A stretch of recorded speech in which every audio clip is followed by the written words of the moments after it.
Good morning students. मैं कीर्ति Paroha 12th English की class में, जनरल इंग्लिश की क्लास में आपका बहुत स्वागत करती हूँ। बच्चों, आज हम परीक्षा की दृष्टि से जो इम्पोर्टेंट सप्लीमेंट्री मटेरियल के लॉन्ग आंसर टाइप क्वेश्चंस हैं उनको समझेंगे। बच्चों, ये एग्जाम की दृष्टि से बहुत महत्वपूर्ण है, इसलिए आप इनको बहुत अच्छे से समझिए, नोटबुक में नोट करिए और अच्छे से याद करिए। चलिए बच्चों, शुरू करते हैं।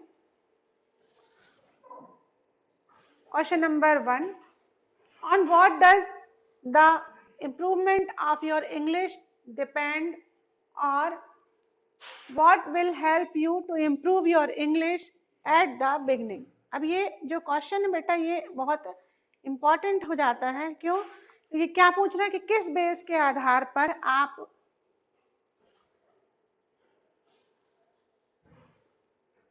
इंग्लिश को कैसे सीखोगे, ये एक चीज इंपॉर्टेंट है। आंसर देखो, improvement of our English depends on where we live and whether we live in English speaking community or not.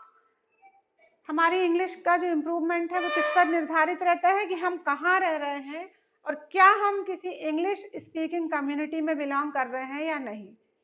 If we hear English spoken every day and mix freely with English speaking people, it is advantageous for us. यदि हम कैसे रहते हैं, जो English बोलने वाले लोगों के साथ रहते हैं और हम भी खुद भी रोज इंग्लिश बोलने की कोशिश करते हैं, तो ये हमारे लिए बहुत फायदेमंद रहता है। However, the whole language cannot be poured over us at once. हालांकि जो पूरी की पूरी भाषा है अंग्रेजी भाषा, और मतलब उड़ेल देना, पूरी की पूरी हम एक साथ नहीं सीख सकते हैं। Reading English books helps a great deal. तो इंग्लिश की पुस्तकों को पढ़ना भी बहुत महत्वपूर्ण चीज सिद्ध हो सकती है। इसका मतलब कि हमें अपनी इंग्लिश इंप्रूव करने के लिए क्या करना चाहिए। पहली बात तो ज्यादा से ज्यादा डेली बेसिस पर हमको इंग्लिश बोलने की आदत डालना चाहिए। स्पोकन इंग्लिश मस्ट इम्पॉर्टेंट, और साथ ही साथ में रीडिंग इंग्लिश बुक्स भी बहुत इंपॉर्टेंट है, और ऐसे लोगों के साथ रहें जो ज्यादा से ज्यादा इंग्लिश बोलने का उपयोग करते हों। क्वेश्चन नंबर 2 देखो बच्चों, how are spoken and written language two different thing? बोलना और लिखना भाषा को, ये दो अलग अलग चीजें कैसी हैं? Answer, the spoken and written languages are not too different things. ये दो अलग अलग चीजें नहीं हैं। There is a great deal of link between the two. इन दोनों के बीच में ही क्या है, एक बहुत महत्वपूर्ण लिंक है, बहुत महत्वपूर्ण कड़ी है। In learning the patterns and vocabulary of the written form, we are learning to a considerable extent those of the spoken form too. बोलते समय और लिखते समय दोनों ही चीजों में हमको क्या रखना पड़ता है, उसकी जो शब्दकोश है, उसका जो पैटर्न है भाषा का, उन सब चीजों में हमको ध्यान देना चाहिए और उसी चीजों को हम अच्छे से समझ सकते हैं। नेक्स्ट देखें बच्चों, क्वेश्चन नंबर 3 जो कि बहुत इंपॉर्टेंट है। Summarise the poem we are the future. हम हैं भविष्य, इसकी समरी बताइए। Answer, the poem is a praise of the Indians to make the country strong and prosperous. ये जो गीत है, ये जो पोम है, किसके लिए है? भारतीयों के लिए है, जिससे कि वो अपनी जो देश है उसको स्ट्रॉन्ग और समृद्ध बना सकते हैं। We have the potential and strength for it. हमारे पास इसकी क्या है, इसके लिए पोटेंशियल और इसकी शक्ति भी हमारे पास है। Even having variances in creed, we stand united and work as a team. जब हम परेशानियों में आते हैं तब हम क्या करते हैं, हमको इकट्ठे होना चाहिए और एक टीम वर्क की तरह कार्य करना चाहिए। We believe that our future is bright. हम विश्वास करें कि हमारा भविष्य कैसा है, बहुत सुनहरा है। In spite of all obstacles, we will reach our goal. हम कितने भी हमारे सामने बाधाएं आ जाए, लेकिन फिर भी हम अपने लक्ष्यों को प्राप्त करके रहेंगे। Whether we are from cities or town, we stand together to build our nation. भले ही हम क्या बना लें, शहर बना लें और टाउन बना लें बड़े बड़े, लेकिन फिर भी हम इकट्ठे रहेंगे, इकट्ठे खड़े होंगे और अपने भारत और अपने देश को बनाएंगे। We are proud to be Indians. हमें अपने भारतीय होने पर गर्व है।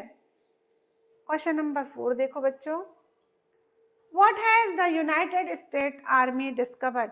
यूनाइटेड स्टेट आर्मी ने क्या खोज लिया था, क्या खोज चुकी थी यूनाइटेड स्टेट आर्मी?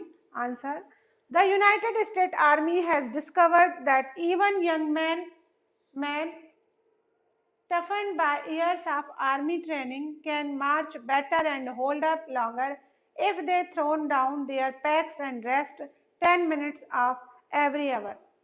जो भी वहाँ के जो यंग मैन और मैन जो लोग हैं, अगर वहाँ पे आर्मी ट्रेनिंग लेते हैं तो वो ज़्यादा अच्छे से किसी भी चीज़ को कर सकते हैं और रेस्ट कर सकते हैं हर 10 मिनट्स के बाद, 1 घंटे में। क्वेश्चन नंबर 5 देखो, What thing in nature aroused your curiosity? प्रकृति में ऐसी कौन सी चीज है जो तुम्हारी जिज्ञासा को बढ़ाती है? Answer, the sight of green covered red fleshed watermelon or a fragrant bright rose growing arouse our curiosity.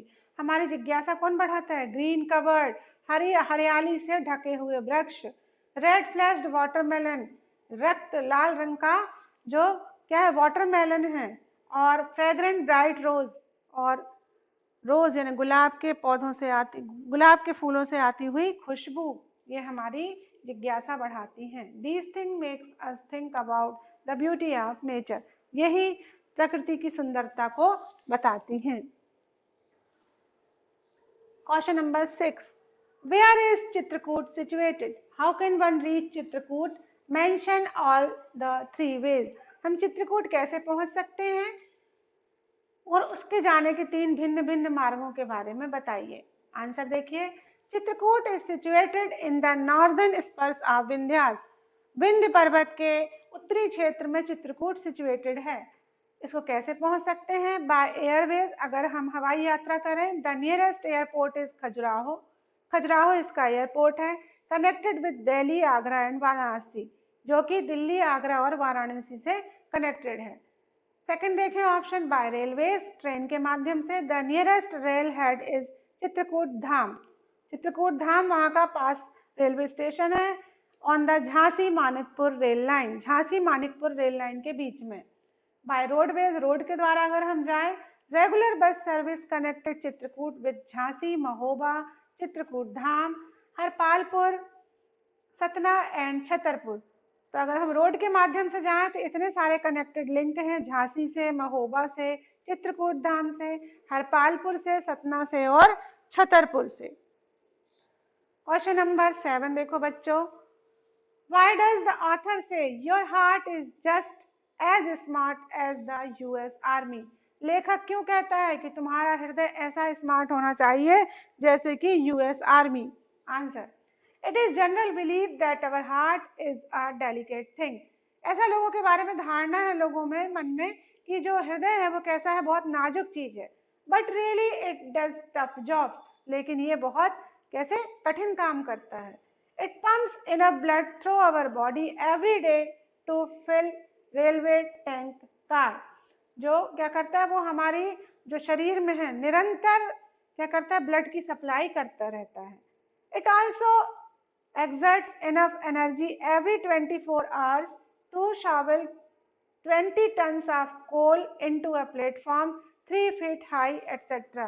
और ये इतनी ज़्यादा ऊर्जा क्षमता को प्रोड्यूस करता है, इतना ज़्यादा ऊर्जा लेता है जितना कि एक 20 टन कोयले को जलाने में लगती है।